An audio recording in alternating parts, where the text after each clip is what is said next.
미국인들의 1,200달러를 지원하는 등의 내용을 담은 이 구호 패키지가 민주당과 공화당의 협상 난항으로 현실화되기가 어려운 모습을 보이고 있습니다. 민주당은 주정부 등 로컬 정부 지원이 반드시 이루어져야 한다라는 입장이고, 공화당은 항공업계, 여행업계 등에 대한 지원이 우선이라는 생각을 하고 있습니다. 연방정부 재정 적자로 은퇴연금 등 사회보장연금 재원이 줄어들고 있어 그렇게 멀지 않은 장래에 연금이 줄어드는 상황이 올 것으로 예측이 됩니다. 또 코로나19 사태가 일어나고 또 장기화되면서 경제가 매우 어렵지만은 이런 어려운 시기와 맞아서 떨어진 비즈니스가 성공하는 사례도 나타나고 있습니다. 오늘은 이러한 내용들을 전해드립니다. 정수 국장. 안녕하십니까. 네. 벌써 9월이 중순으로 접어들고 있는데 아직도 이 워싱턴 정치권의 이 코로나 구호 패키지 협상은 타결될 가능성을 보이질 못하고 있습니다. 지난주 발표된 이 8월의 고용 지표가 이 악재로 작용했다라는 소식까지 나오고 있는데요. 그렇죠. 참 워싱턴 정치권 보면 참 답답하죠. 답답하죠. 도대체 언제 일할 건지 모르겠습니다. 그런데 뭐 그렇지 않아도 백악관 공화당 쪽과 민주당 쪽이 입장이 굉장히 좀 팽팽히 맞서고 있어서 타협을 할 수 있는 가능성이 점점 좀 사그라지는 분위기인 것 같은데, 여기에 더해서 지난주에 발표된 8월 그 고용 지표가 좀 안 좋은 쪽으로 작용하는 것 같아요. 사실 고용 지표 자체는 굉장히 좋았잖아요. 그 신규 일자리가 137만 개 이상 창출됐고 실업률이 8.4%. 그래서 코로나19 사태가 본격화된 이후 처음으로 10% 미만으로 좀 떨어졌어요. 그러니까 그 자체는 굉장히 좋은데 너무 좋게 나오니까 이게 오히려 타협을 방해하는 요소가 되고 있다는 분석입니다. 아하. 그 경제 전문지 더 파이낸셜 타임즈가 분석한 내용인데요. 그러니까 백악관과 공화당이 8월 고용 지표를 받아보고 굉장한 자신감을 가졌다. 그러니까 굳이 이렇게 우리가 스티뮬러스 패키지 뭐 이렇게 자꾸만 엄청난 돈을 쏟아붓고 이러지 않아도 경제 스스로 알아서 지금 회생하고 있다. 그러니까 경제가 스스로 회생할 수 있는 능력이 없을 때 경기 부양책을 펴는 건데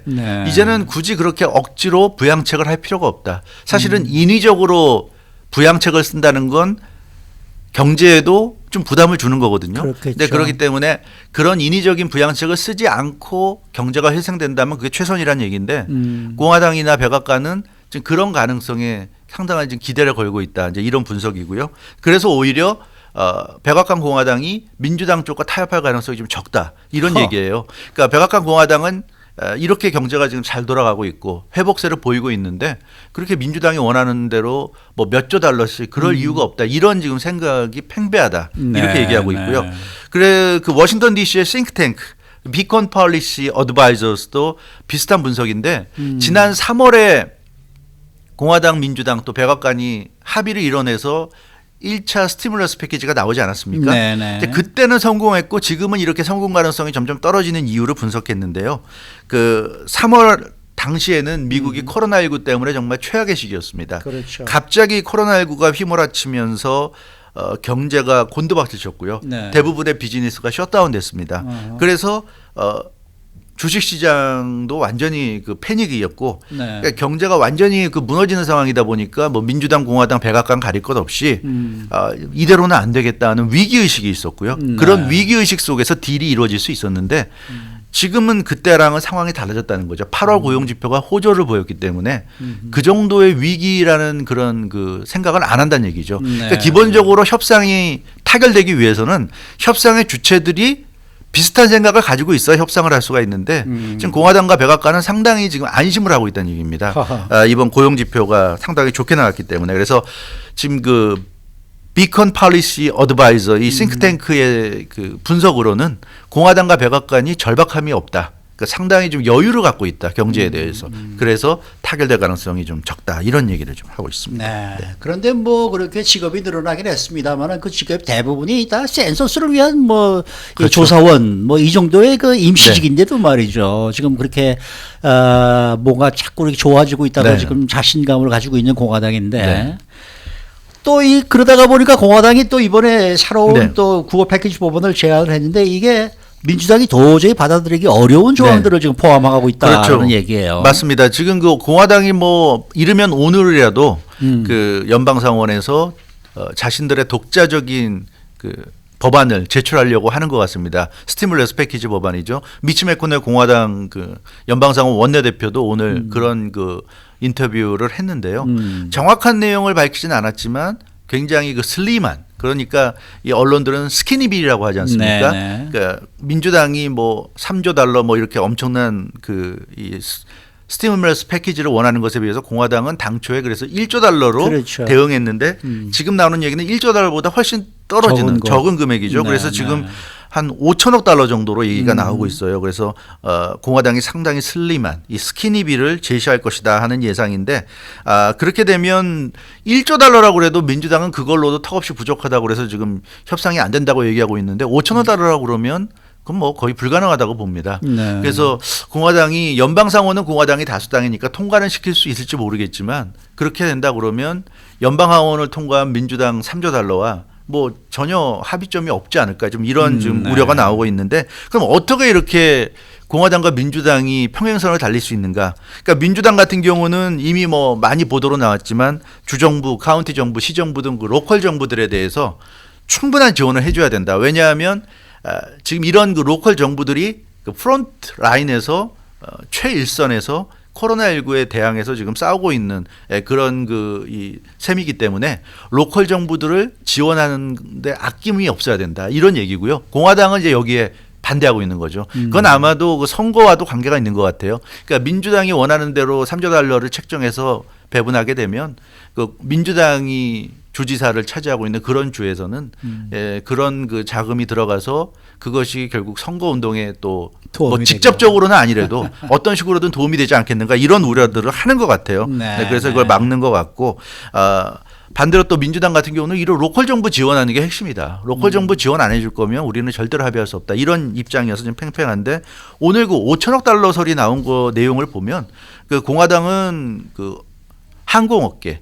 여행업계를 지원하겠다. 네. 그러니까 그 뭐 아메리칸 에어라인스라든가 유나이티드 에어라인스 또 델타 에어라인스 이런 그 대형 항공사들을 지원하겠다는 얘기예요. 지금 뭐 유나이티드 에어라인스가 전체 직원들의 25%에 해당하는 16,000여 명의 직원들을 장기 무급 휴가, 그러니까 indefinitely, 그러니까 언제 돌아올지 알 수 없는 사실상 해고에 가까운 장기 무급 휴가를 보낼 수밖에 없다고 내부적으로 통보한 것으로 알려지고 있고, 델타나 아메리칸 에어라인스도 비슷한 지금 그 플랜을 가지고 있어요. 그래서 공화당 입장에서는 빨리 도와주지 않으면 미국 항공업계가 붕괴될 수 있으니까 지금 그런 데를 도와줘야지 무슨 로컬 정부 도와줄 때가 아니다, 이런 얘기를 하고 있고요.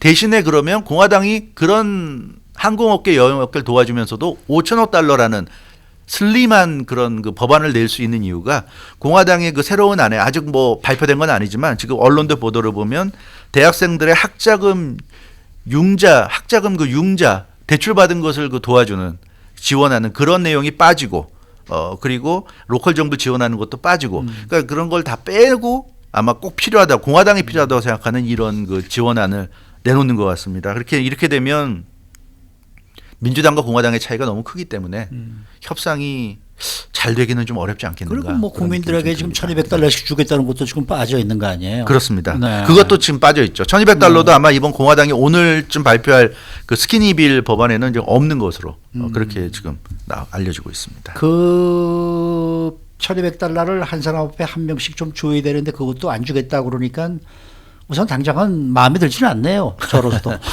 근데 뭐 마크 메도우스 백악관 비서실장은 또 오늘 박스뉴스와 인터뷰에서, 오늘 아침 인터뷰에서 그런 얘기를 했어요. 그렇지만 결국 11월 선거가 치러지기 전에는 합의돼서 스티뮬러스 패키지가 결국 실행되지 않겠는가. 네. 결국 선거 때문에 양측 모두 부담은 있으니까. 근데 이제 그게 어떤 내용이 될런지 합의가 안 되면 그럼 최소한의 내용만 가지고 지금 얘기하신 뭐 1,200달러라든가 그런 최소한의 내용만 가지고 딜을 성사시킬 수 있다. 양측이 원하는 핵심이라고 할 수 있는 로컬 정부 지원이나 뭐 이런 항공업계, 여행업계 지원을 일단 좀 보류하고 논란이 덜 되는 부분, 양측이 동의할 수 있는 부분만 가지고 뭐 작은 딜이 가능할 수도 있다고 볼 수는 있는데요.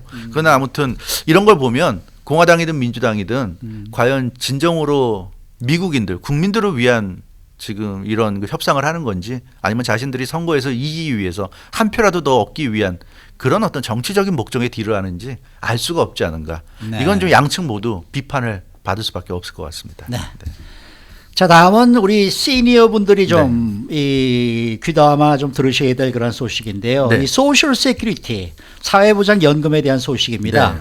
이 연방 정부의 재정 적화가 아주 심각해지면서 재원이 계속 부족해지고 있지 않습니까? 네, 그렇죠. 그래서 멀지 않은 장래에 아주 심각한 상황이 될 수 있다라는 그런 이제 소식이 나와 있는데요. 그렇습니다. 지난 주말에 팍스 비즈니스가 특집 기사로 보도한 내용입니다. 네. 그 사회보장연금을 적립하는 역할을 하는 또 소셜 시큐리티 트러스트 펀드죠. 네, 네. 이곳이 그 재정 고갈로 지금 굉장히 어려움을 겪고 있기 때문에 이렇게 계속 그 물론 지금 고갈된 건 아니지만 이제 재정 고갈로 가고 있다는 얘기죠. 그래서 언젠가 이 지급불능 상황이 올 수 있다는 건데 이게 뭐 50년 후 100년 후 얘기가 아니라 굉장히 가까운 장래가 될 수 있다 그런 얘기입니다. 그래서 팍스 비즈니스가 예측한 거로는 향후 한 10년 정도면 네, 더 소셜 시큐리티 펀드의 재정이 고갈될 사실상 고갈될 가능성이 굉장히 높다. 그러면 네. 지급불능 될 수 있다. 이게 이제 연방의회 예산처가 분석한 내용입니다. 네. 이걸 그 팍스 뉴스가 보도했고요.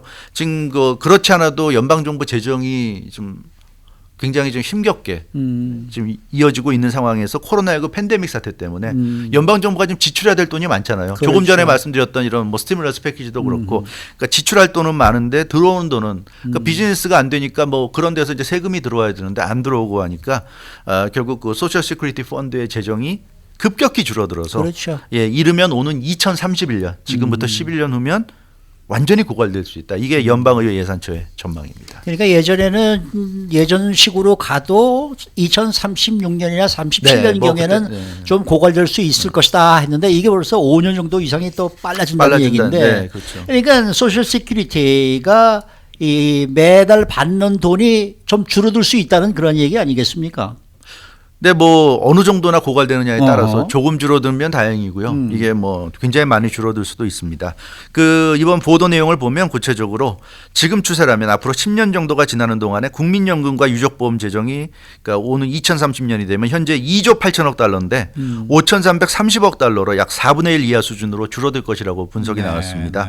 그 연방의회 예산처는 연방의회가 지금부터 적극적으로 나서서 사회보장연금이 바닥나지 않는 어떤 특단의 조치를 취하지 않는 한 재정 고갈을 피할 수 없을 것이다. 이렇게 비관적 분석을 내놨고요. 네. 연방의회 예산처는 이 같은 예산을 바탕으로 해서 지금 현재 은퇴할 수 있는 가장 빠른 연령, 그러니까 2020년 현재 나이가 62살인 분들이 아마 지금 그 사회보장연금 받을 수 있을 그렇죠. 거예요. 네, 네. 근데 이분들이 11년 후면 73살이잖아요. 네. 그러니까 73세가 되는 시점에서 지금 62살인 분들이 73세가 되는 시점에서 사회보장연금이 지금의 25% 수준으로 내려갈 수 있다. 이게 근데 팍스 보도에서는 25% 정도가 지금보다 이제 줄어들 수 있다는 아하. 얘기인데 근데 좀 저는 이해가 안 되는 게 2조 8천억 달러에서 5,330억 달러로 줄어든다 그랬으면 4분의 3이 날아가는 거예요. 네. 그러니까 이게 25%가 줄어드는 게 아니라 25%만 받는다. 어허. 저는 그렇게 해석이 되는데 네. 이건 뭐 박스가 잘못 보도한 건지 제가 이 잘못 이해한 건지 모르겠습니다만 분명히 액수만 놓고 볼 때는 지금보다 25%가 줄어드는 게 아니라 지금 받는 수준에서 25%밖에 못 받는다. 저는 그렇게 지금 이해가 되고 있습니다. 어찌 됐건 굉장히 그 좀 심각한 상황인 것 같아요. 그래서 연방의회가 좀 역할을 해야 되는데 지금 뭐 보시는 것처럼 민주당과 네. 공화당은 지금 뭐 스티뮬러스 패키지도 합의 못 하고 있으니 이거 참 큰일입니다. 근데 지금 많은 사람들이 미국의 네. 많은 분들이 사실 이 은퇴연금을 기대하면서 그렇죠. 지금 성실히 살아가고 네. 있는 건데 네. 이거 지금 상당히 좀 심각한 문제네요. 심각하죠. 사실 미국은 이 월급을 받고 임금을 받아가지고 뭐 따로 저축을 개인적으로 할 여유가 별로 없기 때문에 렌트비 내고 이러다 보면 그래서 이 401k라든가 이런 그 세금을 내면서 네, 네. 보통은 이제 리타이어 하고 나면 그런 은퇴연금을 정부로부터 받으면서 이제 남은 그렇죠. 인생을 보내는 게 네, 이제 네. 미국인들의 라이프 스타일인데 이게 문제는 사회보장연금이 좀 상당한 좀 타격을 받기 때문에 그 나이든 노동자들의 경우에 실제 나이가 들었을 때 기대되는 그런 그 연금 수령을 받지 못할 가능성이 있다. 이제 네. 이런 얘기가 되는 거죠. 지금 미국에서는 62세부터 은퇴연금을 받을 수가 있는데 이른 나이에 연금 수령을 시작하면 할수록 5%에서 좀 적어지죠. 6.6%씩 적게 받죠. 네, 네. 그러니까 70세부터 수령하게 되면 풀 베네핏을 받을 풀 수가 있습니다. 베네핏이죠. 예. 네. 그래서 지난해 경우에 2019년 경우에 5,410만여 명의 사람들이 사회보장연금을 받은 것으로 나타났는데요. 60세 이상의 풀타임 잡이 없는 미국인들 중에 약 40% 정도가 이 사회보장연금에만 의지해서 생활하는 것으로 전국 큰일이네. 은퇴연금 연구소 조사 결과 확인됐으니까 미국인 10명 중에 4명이 이 사회보장연금에 의지하고 있는데 이게 연간 약 1,700달러, 17,000달러입니다. 네, 네. 그러니까 1인당 17,000달러니까 사실 한 달에 2,000불도 안 되는 돈이죠. 네, 한 1,500불 1,500불, 예, 1,500불 정도 되는데 사실 얼마 안 되는 돈이지만 그것도 요긴하게 쓰고 있는데 그것도 제대로 지금 보장이 안 된다 그러니까 이건 큰일이고요. 연방의회가 이런 일들 제대로 좀 처리해야 될 것 글쎄 같습니다. 말입니다. 네. 네.